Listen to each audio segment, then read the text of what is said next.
writer, performer and director who enjoys collaborating to make new work. Her practice revolves around creating the creation of community, sharing stories and making space for conversation. So let's welcome Connolly.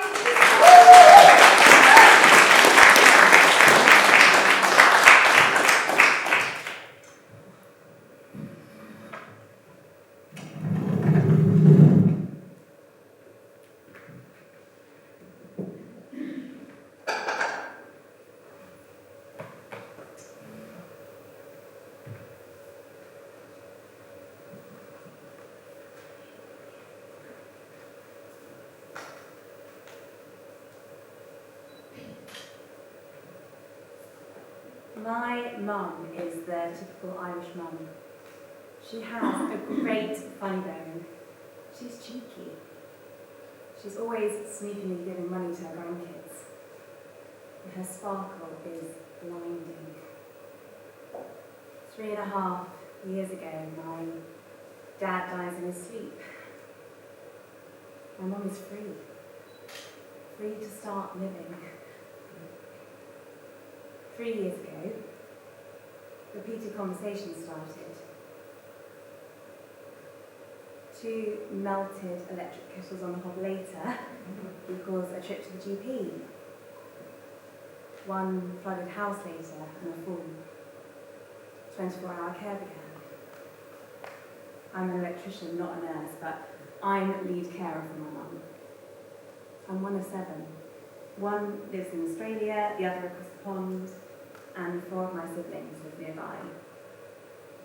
One of those 4, my deaf sister, she lives furthest away, but she comes to help me do a night shift, and I do the rest. 2 years ago, we began making all of her meals. Nurses come for 30 minutes a day, only to be shooed away by the one they come to care for.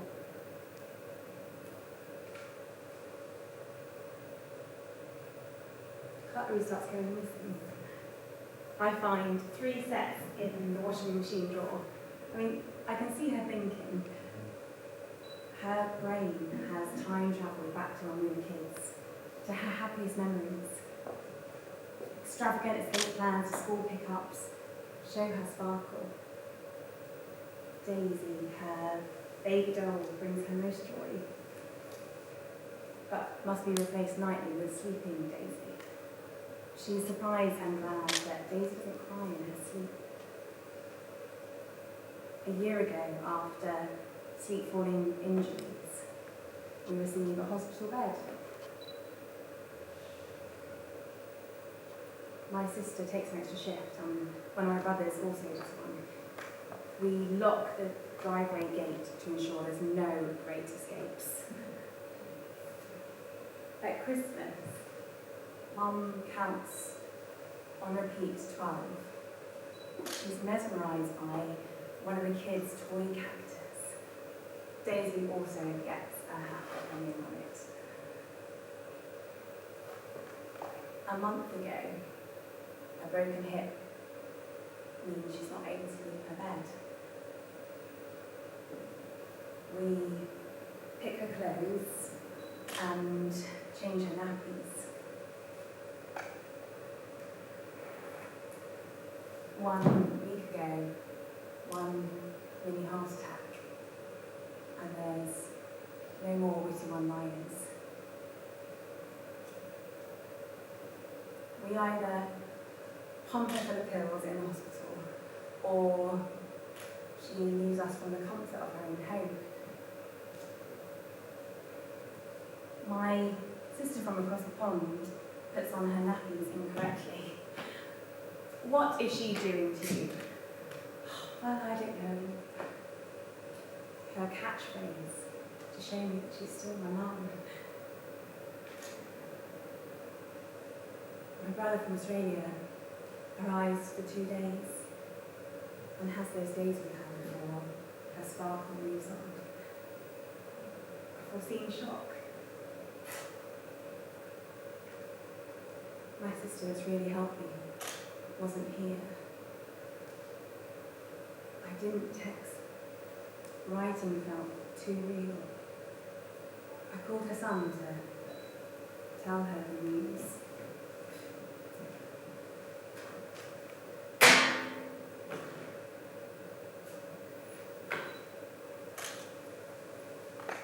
Today,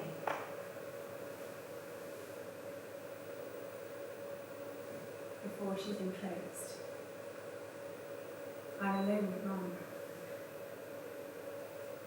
And I stopped being strong for a few moments. I thank you all for coming to have family gathered here one last time for Mum. Daisy, her final daughter, will remain with her while she sleeps.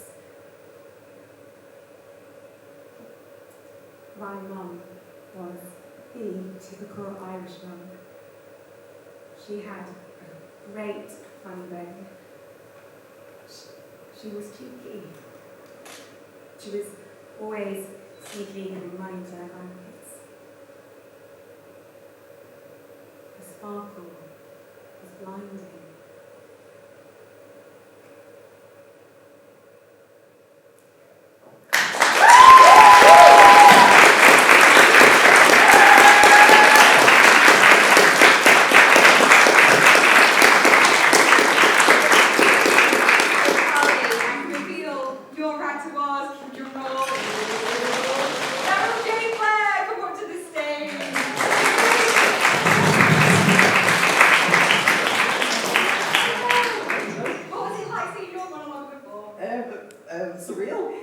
I've never had someone do my piece where I've had my grubby calls on it, so it was just very much like just letting go, and I wasn't nervous, but then once you started picking each one, I was like, oh my, it's happened. Yeah, no, it was amazing, so good, yeah. Oh, and tell the audience a bit about yourself. So I'm originally from Belfast, and my day job is actually a technician. I work in a few theatres in Manchester, and then I write in my spare time. Yeah, that's. Oh, I'm a coach as well. That's a fun fact. My parents are deaf, and I was trying to stick that in stuff as well. Oh, and I know probably what did inspire you right now. Would you want to talk a bit about your inspiration for writing? So it's a true story. The whole thing's a true story. Whenever this event came about, it had been a month since my granny had passed, and it was very raw. And I was like, this is my future. So the woman in the story is my auntie. My mom was the deaf sister. I was the son that had to tell her, and everything was true. This sparkle was part of my auntie's eulogy, and it's just something to really help me get through all these emotions. And it was a very strange time, because it was like there was light in the fact that she wasn't going to suffer anymore, but then there was darkness in the fact that she was passing away, and it was just you couldn't be happy, you couldn't be sad either. And I was like, this is like a perfect opportunity to really put that across. So yeah.